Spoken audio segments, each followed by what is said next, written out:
waxaa iga soo horbaxay gabadh Soomaaliyeed maalin dhowto la wareejinayay muuqaalkeeda iyadoo calaacalaysa ka qaylinaysa nin ee ka soo kaxaysatay Soomaaliya markuu viisihii qaatayna ka cararay iyadoo u hanjabaysa inay ku tirina waxa hubaal ah inaan dagaal ku geli doono si aan ku tarxiili lahaa maanaad ii quuraysaa adigoo qaawan inaan ku soo helay oon kuu labisay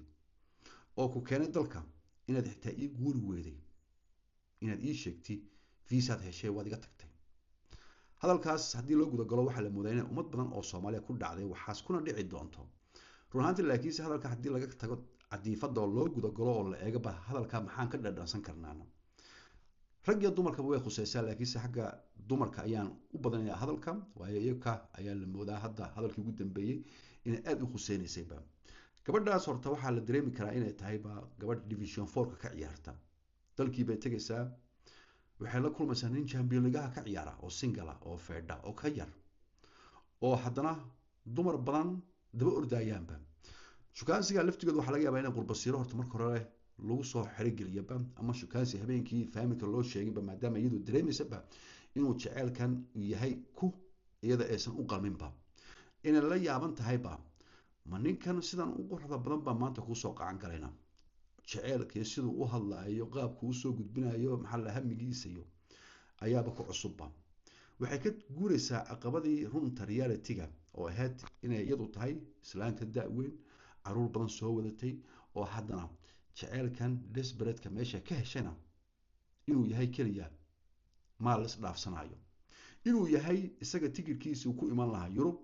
iyaduna ay ku heli lahayd intaas uu ka heli doono viisihiisa qof lamaana u hore jirkiisa da'diisa gabadhaas qaawanaanta la sheegayana ma aha kaliya inuu ninkan shaar iyo boorso la soo dhoofay ee waxa weeye inuu caruur wadan inuu buuq kala wadan adigana asturnaantaada waxa weeye inaad 4 ama 5 guur hore soo martay inay 7 caruur guriga ku joogaana inuu ninkii aad ku lahayd jaceylkayga marka kala tagtiina faarax ku leedahayna inuu still 7 caruur u yahay adeer in laga yaabo xitaa mid cusub uu ku dhalay uu aabbo u yahayna marka fair exchange ka hadii markii uu dhacay contractiga adigana aad moodsiisay inuu yahay waxaan calaf hada romance-ka ama caashiqa yare samarkii aad aragteenna oo ninkan hadda magaaladu joogo hal gabar ka guursan waayay oo adiga xitaa aad og tahayna maxaa ka sii ninkan muxuu guursan waayina muxuu gaadayaana laakiin waxaad isku indhatirtay ninkan aniga isla rababa waxaan ka dhiganayaaba bilad sharaftii aan suuqa ku mari lahaana haddii jecel dhaba aad raadinaysay waxaa laga yaabaa inuu magaaladaada kula degan yahay oday faaraxa oo 5 sano daaqada ka daawan jiro oo ku jeclaa laakiinse ka khajilaya ku aqoonba sida lagu bilaabo haasawaha laga yaabaa inaad ku tuftay oo ku dhahdaba maana ay la hadlaysaana kaas aad qalbigiisa jabisay markuu ninkan cusub aad dalka keentay oo ku faantay in yar uu adeer u noqon karo kii facaagana uu marfishka ama maqaaxida ku ciyaaraya dubnada kaas ku qalanteen labadiiba division 4 baa tiidina ninkan ciyaartooyga champion liga ka ciyaarayna markuu isagoo sharcigiisa qaatay oo caruurtaadii caanaha la cabaayay oo ku faanisay oo magaaladii kala bartay tuu si gudbaya waa la gadanaya timo kala gadanaya gabar kale oo isagoo faciisa ayuu wareegaya oo waxa weeye business wax buu si galaya ama tu kale oo markii hore uu jeclaaba uu balan la galay oo dalkii joogtay ayuu keensanayaa laakiin haddii uu jaceylkan adiga dhabka ahaan lahaa miyaysan ahayn inaad dheehdi xitaa walaal contractigani waa dhammaadee hayga tagin xitaaye xaas labaad yeelo aniga aan noqdo xaaskaagii koowaad haddaad gabar wanaagsan u ahaydna wuu kaa yeeli lahaa laakiinse mar haddii baraha bulshada la soo galay laga qaylinayo dadka leeyahay ninkii baa iga tagay saasuu ii galay oo waxaan la xisaabtamayaa wixii aan siiyo dhanna waan kala noqonayaana waxay tusaysaa markii hore baa ninkan iigo ahaan iyo isla weyni iyo kibir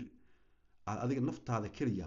aad darajadaada kor u qaadaysi kaliya aad ku soo xirigelisay waad keenaysana inaad isku guureenna inaad dhehdi xaaska labaad aan ku noqdo ama xaaskii koowaad mid labaad soo xareyso waad laftigeeda isagana u diidaysaa inuu ku dhaho xataa walaal wada ii wanaagsaneedeen sharcigana waan qaatee bar xitaa listi inaan kaa tagay ma doonaye tu labaad aan soo xirigeliyo waad iga weyn tahay 7 caruur meesha ku haysaa mid baad ii dhashay anigu 20 jir baan ahay sportman baan ahayna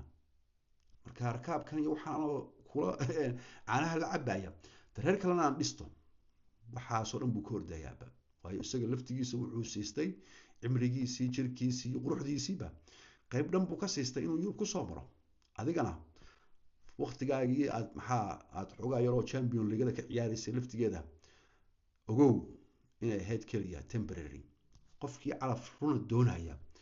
waa inuu ka fikiraa waa inuu la jaan qaadi karaa dad isaga ay isku fac yihiin isku fikir yihiinna shimbirba shimbirkeeda la duushaa bay soomaalidu dhahaana taas markaa waxaa weeye ta laftigeeda ragga ku dhaca xitaa ragga soomaaliyeed markay dalkii tagaana gabadh ka yar bay iska soo guursanayaan markay timaado gabadhii dee ee indho dilacsato way ka tegaysaa waa ta laftigeeda la dhaho markaa gabadhii uma ogola inuu sameeyo basaboor ma raba inuu sameeyo bancard ma raba inay wax barato waayo wuxuu ka baqayaa inay iyaduna ka gudubto isagana uu ku haro meeshii maxaa la lahaa bottom divisionka marka tan maaha aflagaada ummadda Soomaaliyeed ama dumarkan aflagaadinaya ama raggaba ee waa xaqiiqda waxay ku dhacdaa xitaa caddaanka ku dhacdaa markay soo kaxaystaan gabdhaha Thailandka ee 20 jirka odayaal caddaana muddo markay ka shaqaystaan way iska tagaan dumarku waayo runtii waad iska dareemi kartaaba qofkan haddii uu markii horeba kuu soo raacay adigoo ka daaweyn oo la sheekaysan waqti dheer oona jecel dhalin kareenba caashaq adigu ku dhacay asagana baasaboorkaagu caashaqay